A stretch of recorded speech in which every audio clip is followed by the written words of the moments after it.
A young girl found herself in an incomprehensible situation for her. She did not know what had happened to her. The situation itself frightened her because she clung to the stranger's pants with her hands in an attempt to hold him, but she does not even know who he is. The girl looked up at the stranger when he asked her to let go of his pant leg. The guy straightened his tie. He did not hide his irritation from such behavior of the girl. He looked at the floor with a grin and promised that after such disgusting behavior, he would never look at the girl. The cold tone of his voice made the girl take a start. But the girl looked up at him and did not understand what he was talking about, although her attention was more attracted by the beauty of the stranger. The guy lifted his chin and threatened that their conversation was the last, and they would not discuss this topic anymore. The stranger called the girl Kana, and he promised to use force to let go of his hand. A name that had not been used for a long time put the girl in a state of panic. She let go of the stranger's clothes, after which he walked away from the living room without turning around. The heavy door closed with a loud bang, and Kana was left alone in an unfamiliar room. However, now that she could be left without someone else's attention, a wave of anxiety flooded her mind, because the name Kana was well known to her. The girl breathed heavily, trying to calm down. But this did not bring much result, so clenching the hem of her dress in her fists, she kept repeating her name. Finally, controlling her emotions, the girl looked around and was relieved to realize that she had returned to her body. She was Kana Addis, a member of the second guardian family that protects the Western continent. But as the eldest daughter of the Duke of Hadis, she bore the stigma of being an illegitimate child. Therefore, her impure blood became an excuse for the whole family to turn away from her. As a child, Kana was an outcast because her black hair and eyes terrified people. Therefore, all the girl could do was listen to insults in her direction, but never rebuff the offenders. In the world where Kana was born, there is a calamity that has manifested itself since ancient times in the form of a sudden black fog that in ancient times completely destroyed the southern continent. With hair and eyes the color of black mist, people saw Kan as a threat, and the very existence of such a child was considered a great sin. That is why all the looks of people the girl has ever met were filled with undisguised contempt in her direction. The members of the Addis family who stayed away from the girl were also full of contempt. The stepmother and younger sister did not hide their disgust at the sight of Kana, and the younger brother often quarreled with the girl, so they flowed into fights where Kana could not stand up for herself. However, the second brother always pretended to be polite, but always treated Kana like a servant in the ducal estate. But all this was not so sad, because there was also a father in the family who just watched such an attitude towards his daughter and did nothing. Despite all the beauty of the girl's soul, she lived every day, overcoming the hatred that burned in the Addis family. Kana lived in this environment for 14 years, but one morning, when she opened her eyes, she saw a strange landscape outside the window. At that moment, her life began anew, and getting out of bed, Kana realized that she was now in a different body of a girl named Li Ju-hua. After examining the new body in the mirror, Kana found nothing to do with her real appearance. Now her hair was blonde, and her body was a few years older. The girl screamed in horror because she could not believe how her face had changed. Kana began to turn her face in front of the mirror, still trying to notice all the changes. Suddenly, the girl was struck by the thought that due to her strong passion for alchemy, something could go wrong. Kana tried to figure out if she really wasn't crazy, but time passed, and her soul remained in the body of a strange girl. She had no choice but to accept the situation and stop looking for answers. Time was running its course, so Kana just had to follow him. The main decision for Kana was that her soul was now in Li Juhua's body, which meant that there was a special power between them, so denial wouldn't change anything. But now that Kana had returned to her body, she still remembered how hard she had worked and learned to live in Li Juhua's body. After entering Juhua's body, Kana quickly realized that, along with the body, she had all the knowledge that the other girl possessed, so she quickly adapted to the new world. Although the knowledge was good clues, in moments of despair, Kan was still attacked by incredible panic due to psychological shock. However, since Kana returned home, it only means that she coped with all the tests. While in the body of 17-year-old Li Juhua, Kana began to learn patience and endurance. Therefore, by the age of 29, she was able to take a place in a medical institution. Such success took Kana 12 years. She studied hard and was the first to complete the exams. And as a result, I received a doctor's license in an Oriental medical institution. Before returning to her body, Canny spent a lot of time researching. Attempts to remember the last days led Canna to the fact that she had a headache, but she did not find answers to the questions. The girl sat down next to the bed. She did not have the strength to climb on it. She remembered that a few moments ago, she had gone to sleep in Li Juhua's body. And before going to bed, she had promised herself that her difficult life would soon get better. When the first body swap took place, Kana decided that she needed to accept such a gift and honestly live the life of Li Juhua, because for her, the life of an unknown girl turned out to be many times better than her own. In Kana's new body, nothing reminded her of the past. She was happier than ever. As Li Juhua, Canny knew the care of a mother who could always support her in moments of doubt. She also learned kindness and attentiveness, because in her new family she had a father and a brother who were always interested in her life. In those moments, although Kana was in someone else's body, she still stretched out her hand to relearn life like a little kitten. Before exchanging bodies, the girl never dreamed of finding the warmth that the Hua family gave her. Pushing the dreary memories out of her mind, Kana jumped up from the floor and ran to the mirror. The girl was examining her body, which seemed alien to her. She was the one again, whose dark hair and sullen black eyes were dangerous, and which Canny had tried so hard to forget. The girl recoiled from the mirror.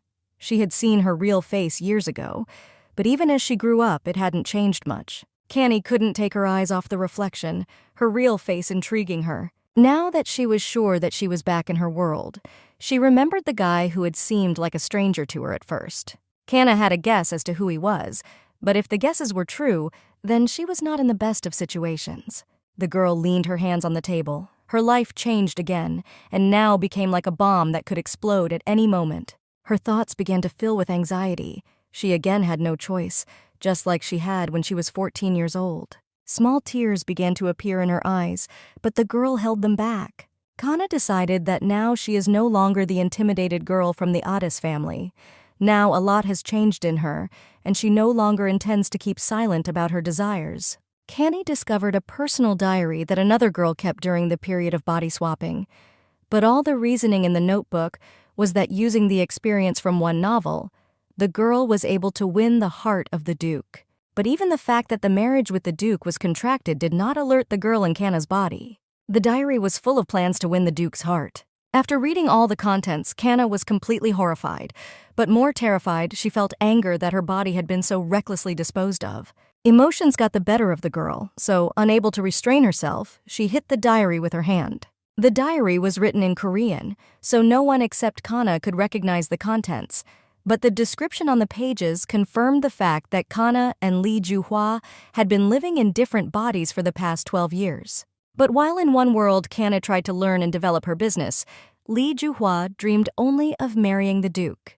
From the diary, it became clear that Li Juhua herself fell in love with the Duke, so she suggested that the Duke use her. Such a proposal surprised the man, and he demanded details from Li Ju. On that day, Li Ju proposed to the Duke to make a contract according to which marrying her would help the man get rid of the power of the imperial family. During the time spent with the Duke, Li Ju realized that he did not intend to marry the second princess in the imperial family, so she offered an alternative. The more Kana immersed herself in reading the diary, the stronger her anger became at Li Ju's stupid actions. Can could not believe that it was Sylvian Valentino who was now tied to her by marriage, because the whole kingdom knew about the insane temper of this man. Sylvian was, of course, a handsome and well-mannered person, but all this was only an external mask. After all, marriage with such a dangerous person was fraught with many secrets and difficulties. Now Kane realized that Li Ju fell in love with the Duke at first sight after exchanging bodies, so she spent all her time courting. Li Ju didn't hesitate to make signs declaring her love to the Duke in the middle of the shopping street. Sometimes she sent gifts to the man's office, but it did not bring any results. In desperation, Li Juhua sneaked into the Duke's chambers late at night to seduce him, but the man's reaction to her remained cold. Such actions provoked the man to a contemptible attitude towards the girl, that at some point he began to regret the contract. The Duke's indifference to Li Ju upset the girl, but according to the entries in her diary, she was determined to win the heart of a man at any cost. Kane opened the last page of her diary, where she realized that Li Ju's plan was to kneel in front of the Duke and beg for attention. Canny went to the window. She found out everything, but now she needed to calm down to think about the next steps. The sun was still shining outside the window. The girl calculated that she was now 26 years old. Now she was in her real body, which meant that Li Juhua had returned to hers. Canna was amused by the fact that a moment ago, Li Ju had been on her knees in front of the Duke, and now suddenly she had to get ready for work. The girl imagined how cordially Li Ju would go to work and continue a different life. Canna was angry that Li Ju might not take good care of her patients and lose her doctor's license. The girl suggested that since she remembered Li Juhua's memories during the first body swap, then after the second exchange, Li Juhua should remember all the knowledge that Canna had accumulated. Canny was almost relieved that her doctor's license would not be lost, but then she was horrified at the thought that her business would be ruined. In another body, when Canny was trying to live someone else's life, she became fascinated by the study of medicinal herbs and began making handmade soaps, candles, and perfumes. However, what just started as a light hobby has grown into a full-fledged online store over time, which has delivered many orders to customers in the past few years. Connie clutched at her hair because now Li Juhua's naivety would ruin the trade in which Kana had invested a lot of time and effort. The girl tried to remember how she returned to her body. A moment before moving, Can finished making a new kind of scented candle. Therefore, after work, she met with her family and presented a new product that everyone liked. It was Kana's last memory of her other life, but now she was sitting alone in the middle of an unfamiliar room. The girl assured herself that she needed to take control of the situation because despondency would not solve her problems. Can had already realized that Sylvia and Valentino had treated her body with the utmost disrespect, and the mere memory of praying on the floor in front of the Duke gave Can the strength to decide on a further plan. The girl calmed down. She came to the conclusion that divorcing such a terrible man as Duke Valentino was the most correct action for her in the current situation. Can inspected the room. There was no one in the Duke's estate, so she would be able to voice information about the divorce only tomorrow. The girl climbed onto the bed, hoping that the Duke would also be happy with her decision to dissolve the marriage as she was. But there was a huge problem, because Duke Alexandro Addis, who was still her father, may not agree to a divorce. The Western continent is different from Korea, where Can has spent half her life, which means that only the father can approve a divorce, not the state authorities. Kan remembered the character of her father very vividly, because at their last meeting, he said that his daughter was a disgrace to the Addis family. Upon learning of his daughter's marriage, Duke Addis left and wished that the curse of Canna should be passed on to the Valentino family instead of the Addis family. At that moment, the girl was emotionally broken, but she did not have the courage to confront her father. Canna thought about how Li Juhua's father had cared about her in a different body, and would have stood up for his daughter's honor if he had known how badly she was being treated. Heavy thoughts exhausted the girl's mind, so she fell on the bed. She decided that it was better to get a good night's sleep first, and then think over a plan, because Can still believed that she was just having a bad dream. In the darkness of her mind, she had a dream of little Connie coming to her father with questions about her mother. The girl was very excited. She didn't know what kind of reaction to expect from her parent. The man, whose face was obscured by twilight, turned sharply at the voice, his eyes full of malice. He jumped out of his chair, Canna bracing herself for him to strike. But a loud scream rang out in the room. The man demanded that his illegitimate child had never mentioned his mother in his presence. The Duke bent over the little girl, his eyes shining with rage, but he repeated his order again. The girl broke free from the man's arms and ran to the other side of the room. She knew that her father hated not only her mother, but Connie too. The hatred that was in the Addis family extended not only to family members, but also to their friends. Therefore, with every act of strangers, Canne felt not so much lonely as abandoned. Her brother's friends could always laugh at her dark hair. But more than that, they also turned her brothers against the girl. Being dependent on other people's opinions, the brother named Orsini himself took the position of the main offender and splashed out his anger on Can. In order to maintain his status as a leader in the eyes of his friends, Orsini supported their insults and personally started a fight with Kana. The dream was abruptly interrupted, and the girl woke up in the same bed at Valentino's estate. The first thing Canna saw was a jug of cold water from which she was doused. The girl sat down on the bed when a tall maid loomed over her. The servant looked at Milady casually and asked why she was still in bed. Canna wiped large drops of water from her face. She tried to calm down after an anxious sleep. The girl looked around. The room remained the same, which meant that the second exchange of bodies turned out to be a reality. She was not ready for such a truth.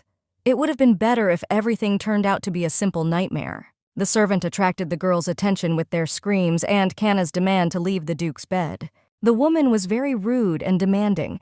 When Canny turned towards the servants, she realized that as a 14-year-old girl, she would not say anything to the screams of the servants. If Kanna hadn't changed over time in someone else's body, she would now be trembling with fear and trying to escape. But after casting a calm look at the servants, she realized that now her character had changed. The girl tried to be nice and asked the servants what her name was, although the memory of the same servant hitting her in the face abruptly popped up in Kanna's head.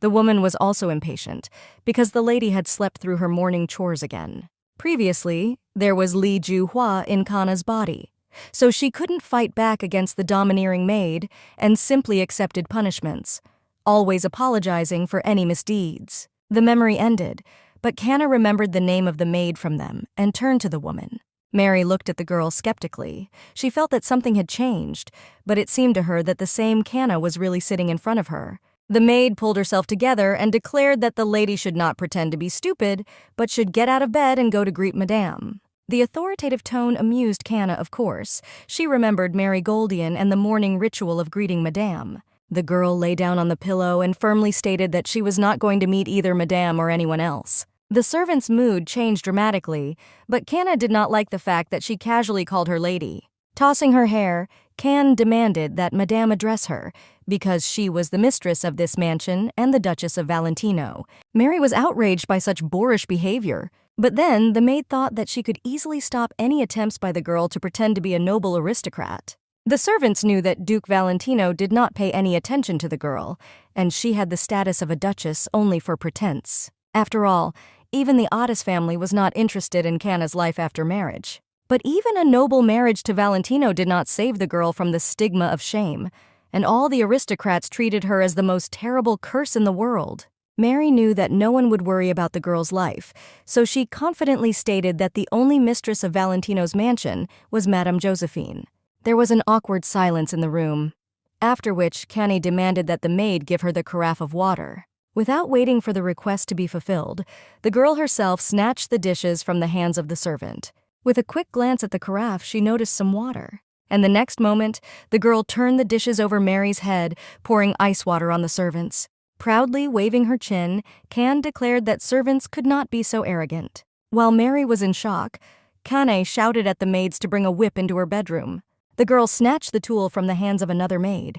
Her actions greatly alarmed the entire staff. With a light swing of the whip, Canna ordered Mary to expose her shins for punishment. Mary froze in place, her face flushed with anger, but she did not know what to do under the circumstances. Unable to withstand the tension, the servants began to shout about their importance in this mansion, because she has lived in it longer than Canna, and Madame Josephine trusts her. Canna's expressive behavior did not shake Canna's resolve. The girl reined in Mary and reminded her that she was an ordinary maid who decided to pour water on her mistress. The girl pushed the maid in the chest with a whip and promised that she would re-educate Mary, because such was the duty of the Duchess.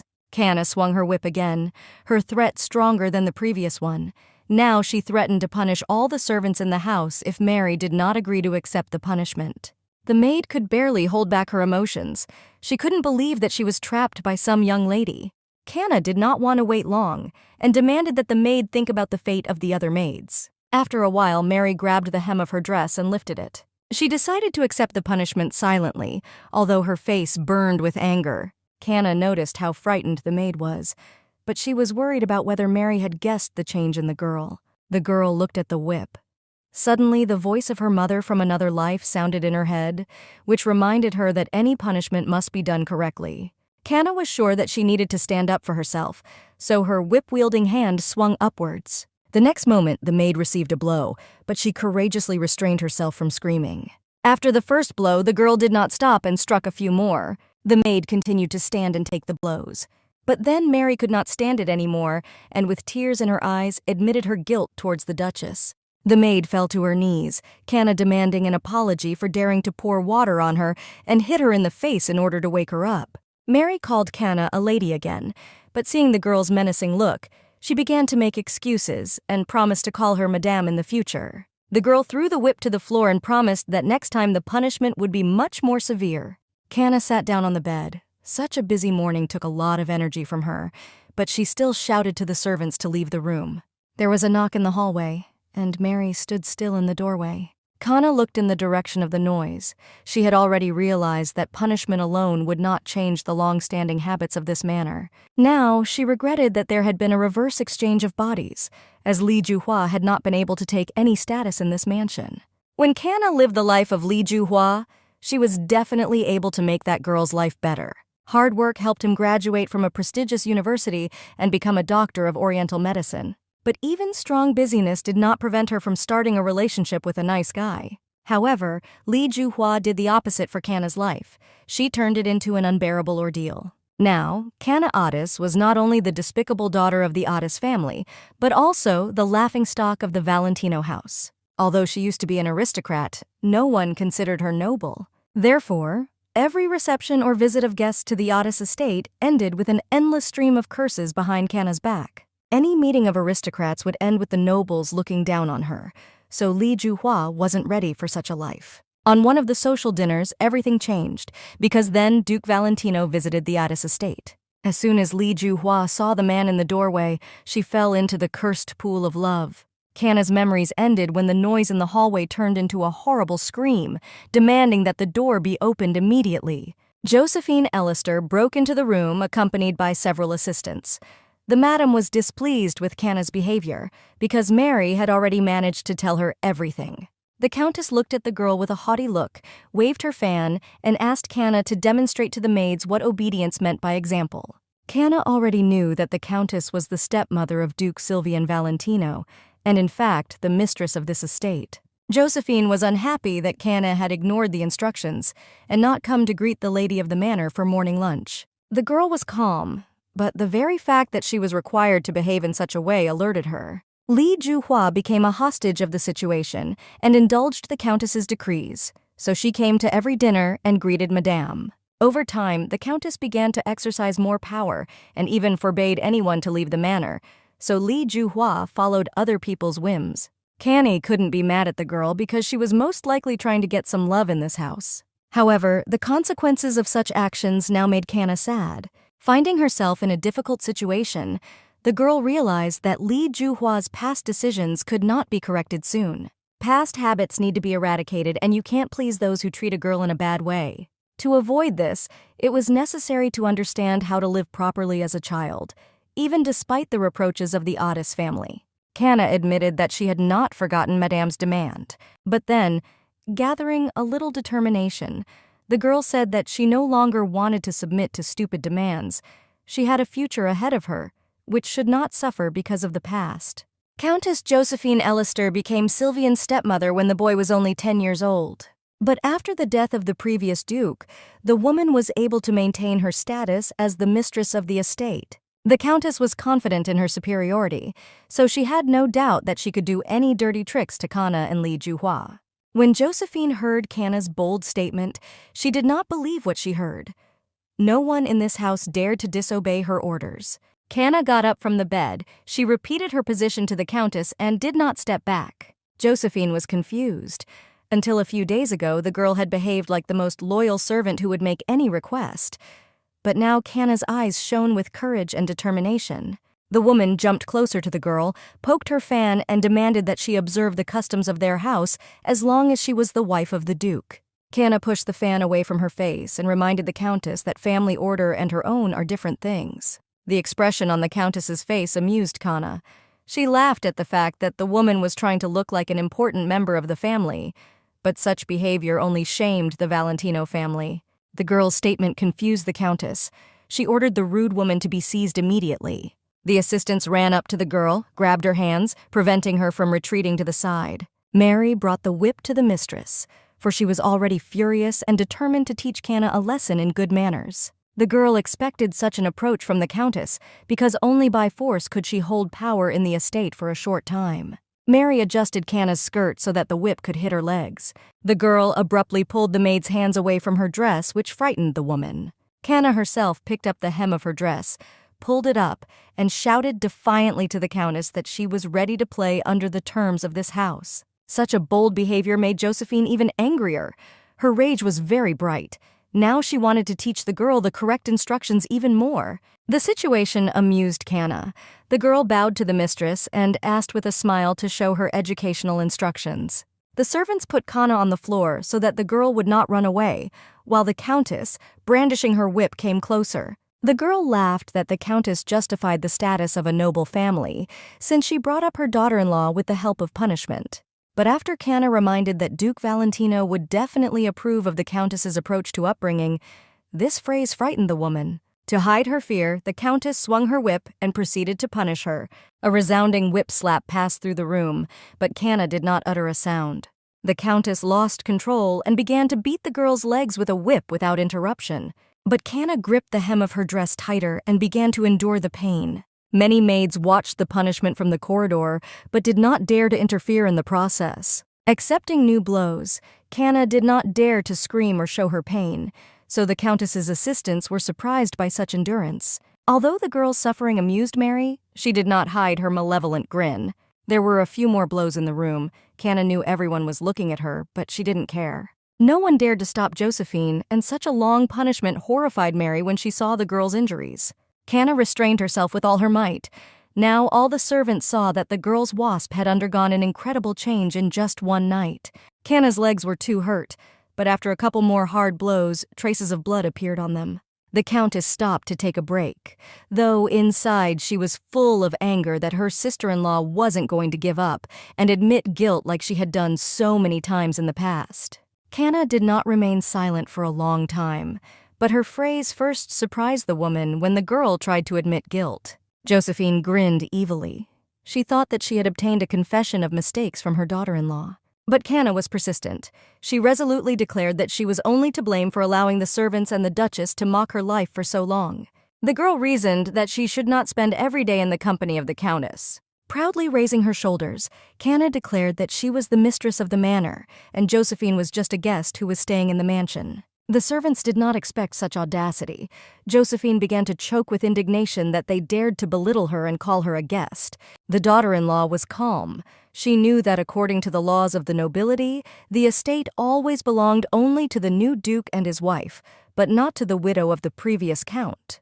Canna advised the Duchess to put up with it and try to live in a separate house. But such a reproach led the woman into great confusion.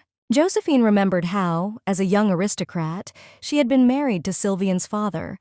Then she had attracted a lot of attention from the other duchesses. She was a famous noblewoman, so during any dinner she could easily receive a letter of gratitude or invitations to events. But she was not deprived of more expensive gifts as long as Sylvian's father was alive. Therefore, at the sight of Josephine, any meeting of aristocrats became much more interesting. Suddenly, the woman imagined that now there would be no meetings with noble people, and Canna would take the place of the hostess at the dinner table. And the servants whom Josephine had so persistently taught to be faithful would serve Canna and be thanked for it. After this, Josephine will have nothing left but loneliness and lost influence in the world of nobles. The woman came to her senses. Her thoughts were still full of horror, but she tried to find a confident position in front of her daughter-in-law.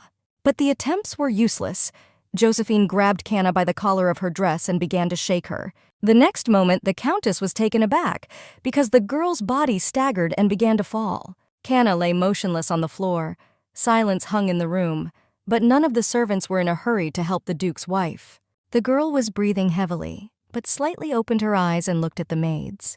Josephine ordered none of the servants to help the girl until she admitted all the guilt for the insults she had inflicted on the mistress of the estate. Canna began to lose consciousness.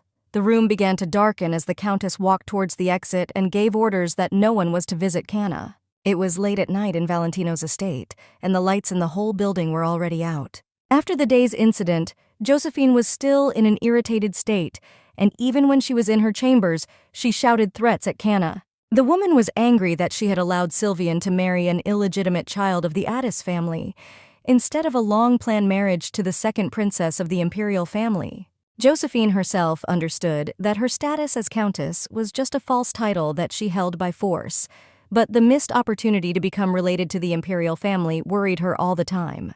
The Countess once again imagined how Can would become the mistress of the manor, and she would lose all power, even though even now as a countess, she had no possessions or money at her disposal. But with Canna's new behavior, she would definitely lose everything. Rage clouded the woman's mind. All she was thinking about was that Connie wouldn't survive the current night. After the girl fell at her feet, the servants reported that the wounds were very serious and the daughter-in-law had a high fever. Josephine decided that she would leave the situation unchanged and pretend that she was not involved in the injuries. The Countess grinned maliciously, hoping that everything would soon happen in the direction she wanted. The woman lay down on the sofa. The upcoming plans relaxed her, so she began to dream about how she would push Sylvienne to meet the imperial princess after Canna's death.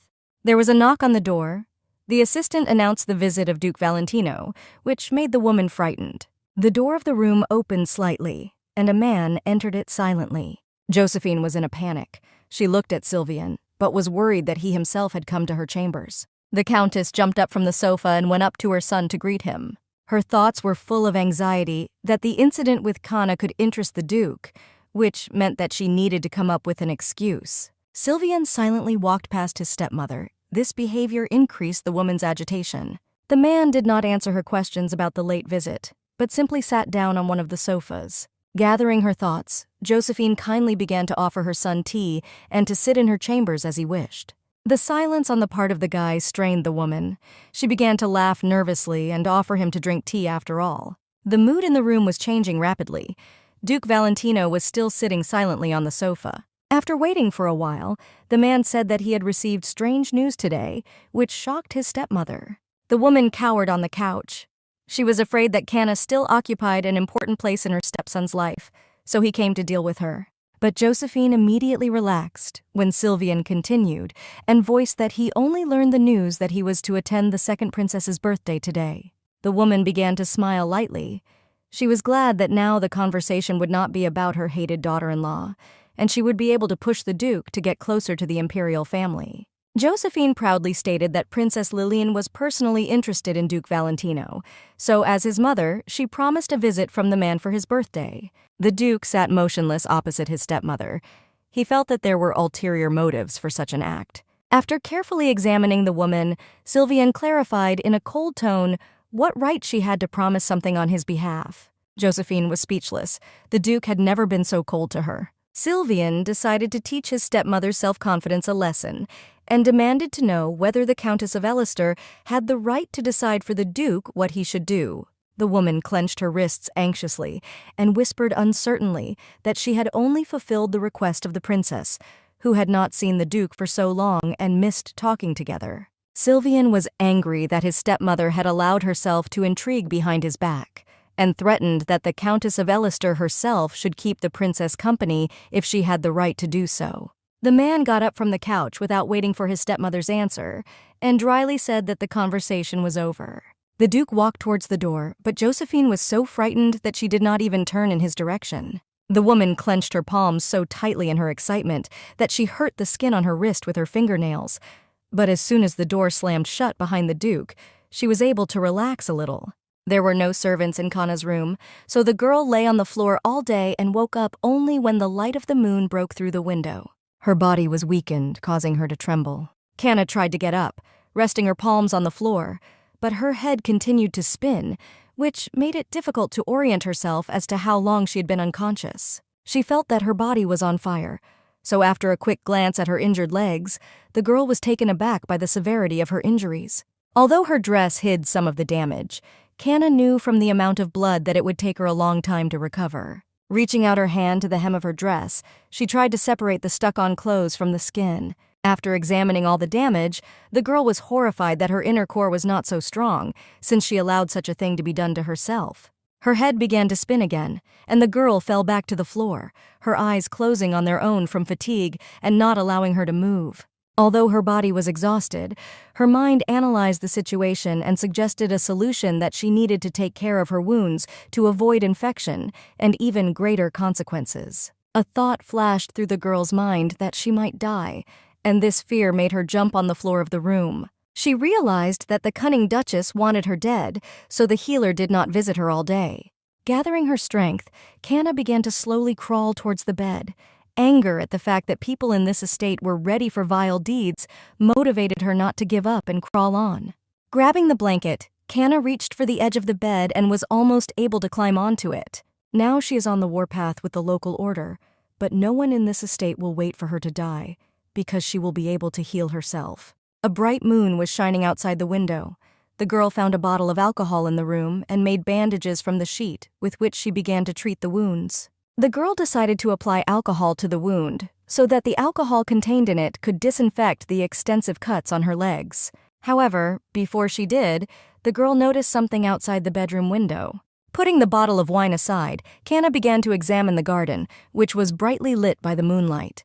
Right in front of the window there was a huge tree that seemed very familiar to the girl. Slowly covering the distance to the window, the girl went out into the garden, where she was immediately convinced that the aroma emanating from the tree would definitely help her. The girl remembered that the tree in the garden is called cinnamon, and in Korea it is a medicinal plant. According to her knowledge, any part of this tree can be useful in creating a medicine that helps very well with various bruises. Finding such a plant turned out to be an incredible miracle, because in the wild, cinnamon grows only in the east, and the Valentino estate is located in the west. Canna pondered. She was trying to remember something from Lee Ju-hwa's memories. A few years ago, the Countess had a hobby of collecting plants from all over the east in the family garden, so she made Lee Ju-hwa plant a cinnamon tree. That day, Lee Ju tried to mend fences with her mother-in-law and advised her to take care of the plants with manna stones. Otherwise, the western climate would kill the tree. The fragments of memory disappeared. Canna realized that even the care of the plant was wrong, although the idea of manna stones was excellent. The girl's mood has improved. Such luck will definitely be beneficial, and she will be able to create a good medicine for her cuts. After picking up some leaves, Canna crushed them with a bottle to make an ointment. After evaluating the result of the work, the girl decided that such an ointment would be enough to relieve the first symptoms of infection. To begin with, she sprayed alcohol from a bottle on the wound to disinfect it. But the burning sensation from the contact of the alcohol with the cuts was unbearable, which made Canna give a long cry. Having coped with the pain, the girl applied ointment to the wounds and made a bandage with the help of homemade bandages. Asking aside the tray with medicines, she fell exhausted back on the bed. It was late at night outside, and the day did not bring Canna anything good.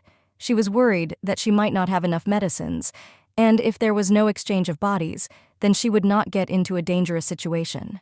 The girl began to dream that if she were still in Korea, she would definitely send the Countess to the police, and the doctors at the hospital would take care of her. Although now she wished that there was at least a small first aid kit with good medical materials next to her. Canna remembered Lee Ju-hwa's mother again. While they were in different bodies, she had time to get used to her new family. So in such difficult moments, she always remembered her mother's instructions. After resting for a while, Canny decided that the situation was not worth her tears, so she needed to focus all her efforts on correcting mistakes. The girl understood that with all her desire, she would not be able to return, so the only way out was to rearrange her life. Duke Sylvian came to his chambers when one of the butlers informed him of the incident between the Countess and his wife. The man listened to the report in silence. But the butler was interested in what to do with his wife, because the Duchess had ordered not to help. The Duke listened to his assistant, but reminded him that the Countess Elister was in charge of all the internal affairs of the estate. Turning away from the butler, the man made it clear that the conversation was over. Sylvian headed towards the office. Josephine's guesses were correct. He really didn't care what was happening to Canna and his estate, and his cold attitude towards the girl meant a death sentence if she decided to stay with Valentino's family. It's a new day at Valentino's mansion. One of the maids was carrying a tray of food to Canna's chambers when she was stopped by Mary. Mary found out from the servants that the food that had been taken to the Duke's wife's chambers during the day had been eaten. Mary was waiting. 10 days had passed since the incident with the whip, but only empty plates were taken out of Canna's chambers instead of a dead body. This alarmed the maid, because the Countess was waiting for news of her daughter-in-law's death. Josephine asks at every opportunity if any of the servants are helping Canna, because her orders are not to be disobeyed. Therefore, one of the orders of the Countess was that Mary should immediately inform how the good news of her daughter-in-law's death would happen. So, on this day, the servants came out with empty plates. Mary was tired and waiting, because Canna brought trouble on herself when she climbed with the punishment for the maid. Mary Goldion's spirits lifted when she decided that she would visit Kana herself in the evening to see how bad she was and how soon she would die. Suddenly, a scream was heard in the corridor, and a frightened maid ran from Kana's chambers. The maid tried to catch her breath after running, while Mary lamented that she was not allowed to run through the corridors and disturb the Countess of Leicester. Noticing the frightened face of her assistant, Mary was suddenly glad that Can had died after all. The assistant did not know how to react to the head maid's fun while she demanded to tell everything in detail. But Mary's mood was shattered when Canna's voice rang out behind her. With a little amusement, the girl appeared in the hallway. She was alive, and her cheerful appearance shocked Mary. The maid could not believe that so many days had passed, and the beaten girl was now completely healthy, although the wounds were very dangerous. Canna smiled sheepishly, amused that the maid was speechless, but did not react to her appearance. Mary looked at the girl. She was infuriated that she began to look even better than she had before the punishment. Canna did not wait for the servants to react to her appearance, and stated that as the mistress of the manor, she could not simply turn a blind eye to the fact that her subjects wished her dead and demanded that she be whipped. Chaos reigned in the doctor's office. Countess Ellister threw things around and angrily demanded a confession. The healers swore that all the medicines were in place, and no one could steal them to help Canna. The woman hysterically shouted that it was impossible to recover without help, and even more so to gain so much strength. Before coming to the doctors, she found Mary lying on the floor in the corridor, beaten with a rod. From that moment, she could not find a place for herself. Then the Countess tried to bring the maid to consciousness, but her wounds frightened Josephine. One of the servants reported that Mistress Canna punished Mary for wishing her dead. Such a confession shocked Josephine. Now she feared for her life. The temporary hopelessness of the situation angered the woman, but she could not just stand there and do nothing. The Duchess yelled at the healers again, but then turned and headed for the exit to visit Canna's chambers herself and see the stories of the servant. Canna was sitting in the garden when screams rang out in her room, and the Duchess appeared in front of her, accompanied by several assistants. The good appearance surprised the Countess, but she was only worried about how her daughter-in-law was able to get into the infirmary and steal medicines. Canna's wounds were still wrapped in bandages, and the Duchess noticed this. But the girl laughed at the fact that in her condition, it was impossible to get out of the room to the infirmary. However, the girl decided to admit that instead of the infirmary, she spent time in the family garden to collect many medicinal herbs there, which the Countess specially collected. The whole situation amused Canna a lot, and she shamefully asked her mother-in-law if she was really not happy that her daughter-in-law was finally able to recover. Josephine realized that she was now at a disadvantage, so she played along with her daughter-in-law and asked her to report her health more often. And in order to show her character again, the Countess demanded an explanation as to why Can had deigned to punish the head maid without Josephine's permission. The girl carefully watched the woman, but did not give her an answer yet. After a moment's thought, Canna smoothed her dress and easily reported that Mary was the one who wished her dead. Can told what had happened in the hallway before Mary saw her. So the maid's joy at the possible death of the Duke's wife infuriated the girl, so she punished the servant. Such a reproach towards the Countess did not go unnoticed, so Josephine began to worry. The Countess knew that it was the maid's own fault that she could not wait and began to rejoice ahead of time. But you always need to remember that Canny would have simply died of illness. But before that happened, you need to remember that although she was contemptible, she was a member of noble society. The Countess was coming up with a plan.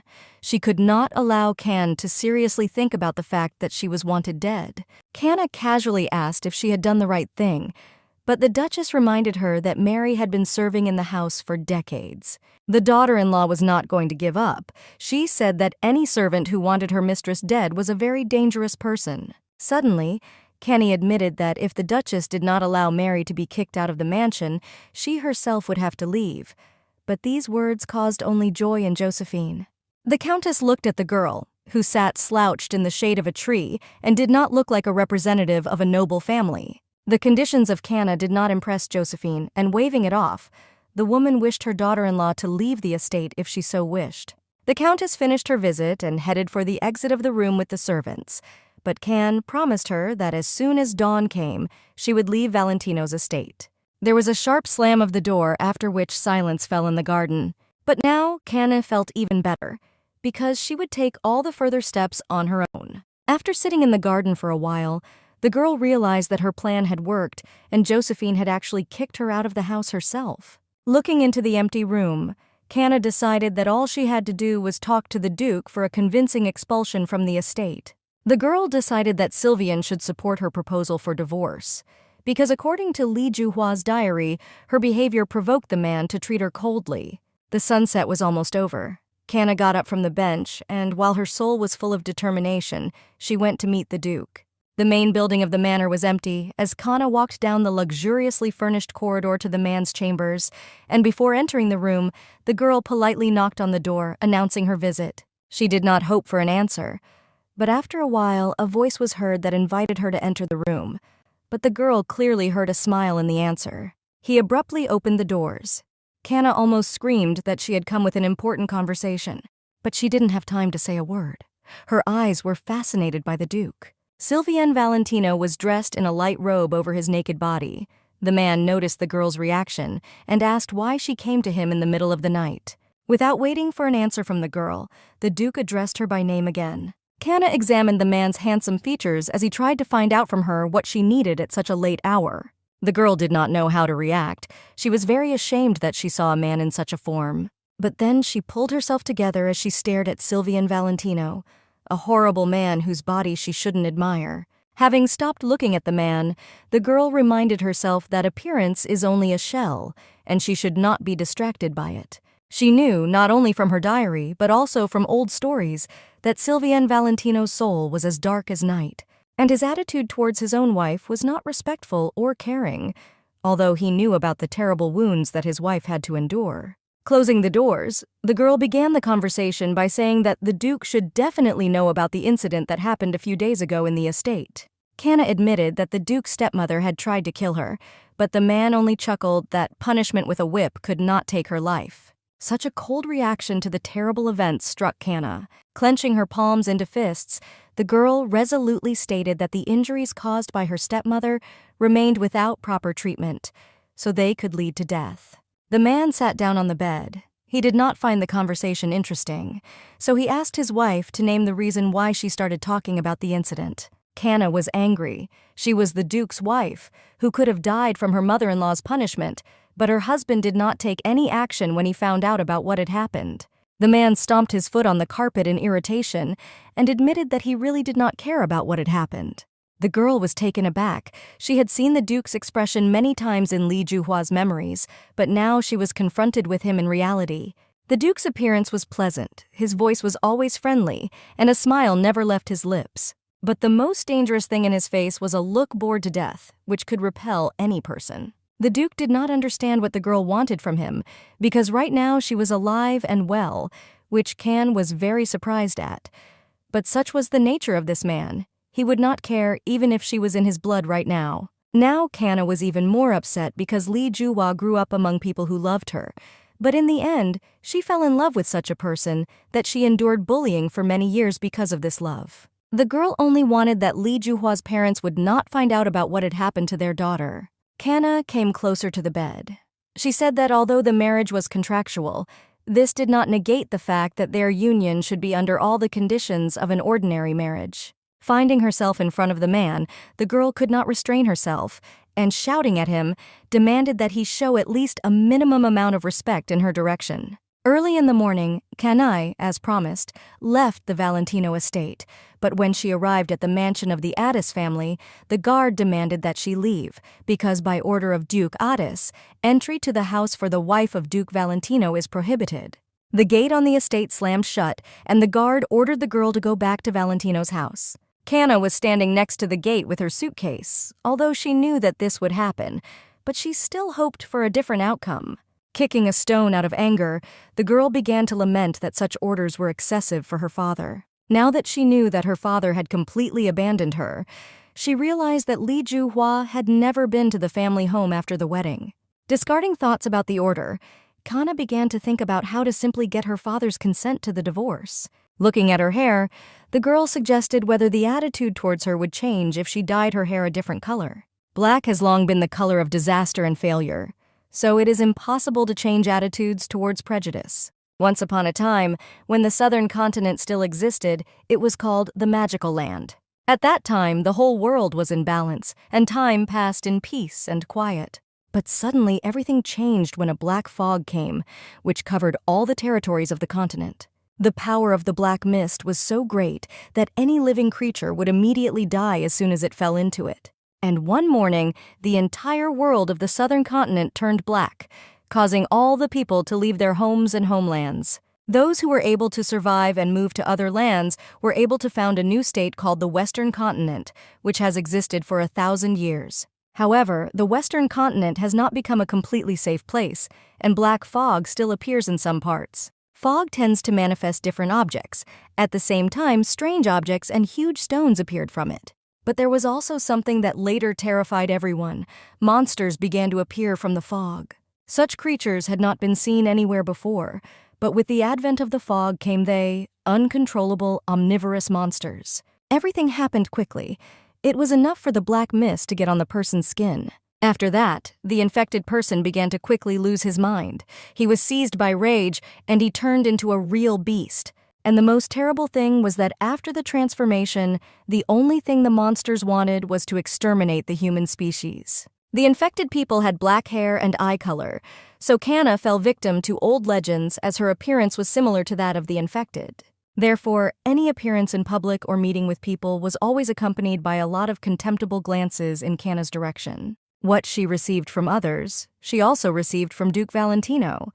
So when she expressed her displeasure last night, she was no longer willing to tolerate being disrespected. Then Cannet told Sylvian that since the Countess Elister had driven her away, she would return to her parents' house. The girl's visit did not particularly surprise the Duke, but he found interest in the fact that she decided to leave. Sylvian laughed, because since they were married, his wife could not live in different houses with her husband. But the man did not argue. He did not care how they lived. He sat down on the bed again when Canna announced that she was returning to her parents' house in order to obtain consent to a divorce from the Duke of Addis. In response, she received only a smile and a promise that Sylvian would wait for consent to the dissolution of the marriage. The memories of the previous night made the girl even angrier, so she began to kick the stones along the fence again. She realized that she had not made the right impression on the Duke, and he was just amused by her attempts to change something. After all, a couple of weeks ago, she personally knelt in front of him, begging him not to leave,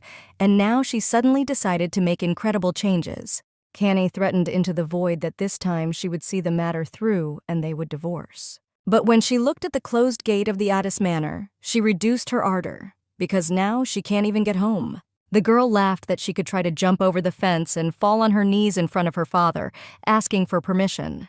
A family carriage approached the manor, which made Canna pay attention to the guests who had arrived. The driver slowed down his horses to turn the cart towards the gate. After that, he shouted very loudly to the guards that the master had returned to the house and demanded to open the gate. Canna was watching the situation carefully when suddenly the gate swung open behind her. The wagon stopped next to the girl, and Cullen Addis, the second son of the family, appeared from it. After examining her brother, Canna noticed that there was also a young girl in the carriage, whose face was covered with a veil. Cullen got out of the carriage. He hadn't expected to see his half-sister outside the house. Cullen's behavior was wary, and he demanded to know why Duke Valentino's wife was on the grounds of Addis's house. Canna was shocked that her brother called her by her status as the Duke's wife and reminded her that he had nothing to do with her. Before meeting Canna, Cullen Addis was returning to the family's estate from the capital city. He was very exhausted after a bad conversation with the new doctor. Cullen turned to his younger sister Lucy and asked her to rest today while he continued his search for a new healer. The girl was silent, which alerted her brother, but still admitted that there was no hope left, and she needed to stop the search. Cullen was depressed that even his sister began to lose faith in success and asked him to stop fighting. Lucy Addis was the youngest child in a family who was diagnosed with a rare disease at the age of 7, about which no one knew anything. And even members of the Addis family could not ignore the girl's features, so they constantly gossiped about the disease.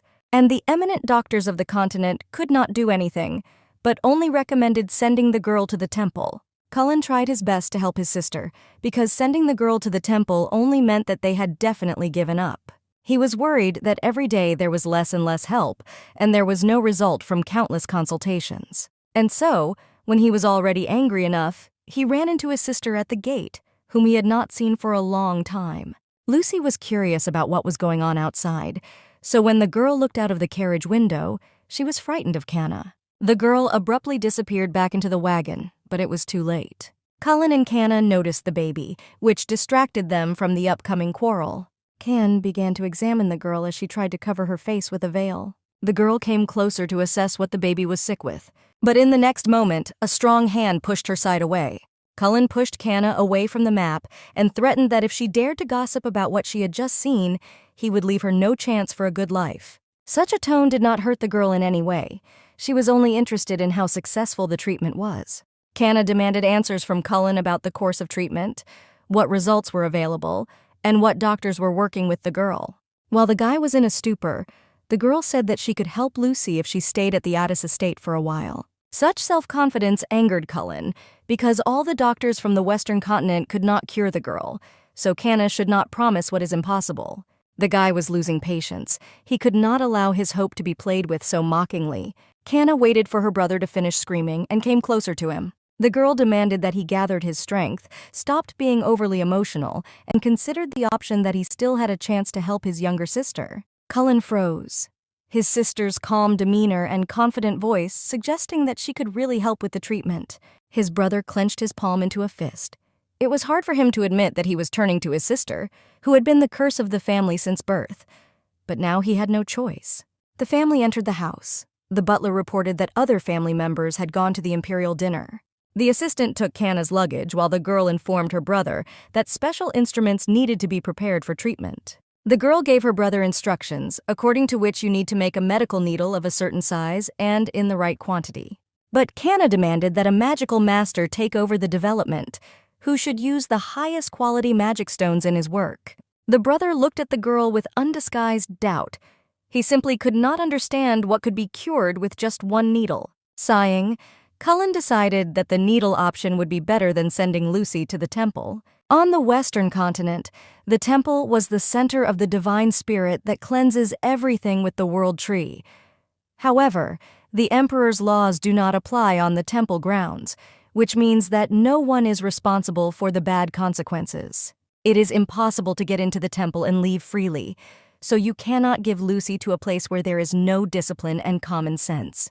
Resigned, Cullen agreed to try Canna's treatments, because as long as there was a chance not to send Lucy to the temple, he would use it.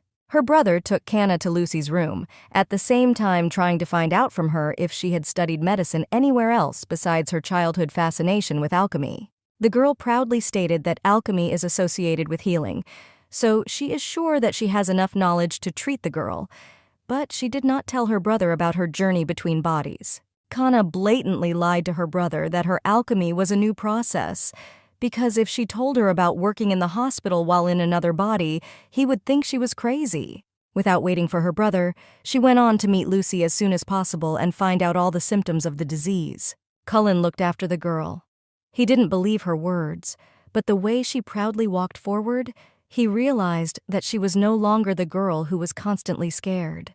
Now it seemed to the guy that he had a completely different person in front of him, although in the 7 years that Canna had not been in her parents' house, she should not have changed so much.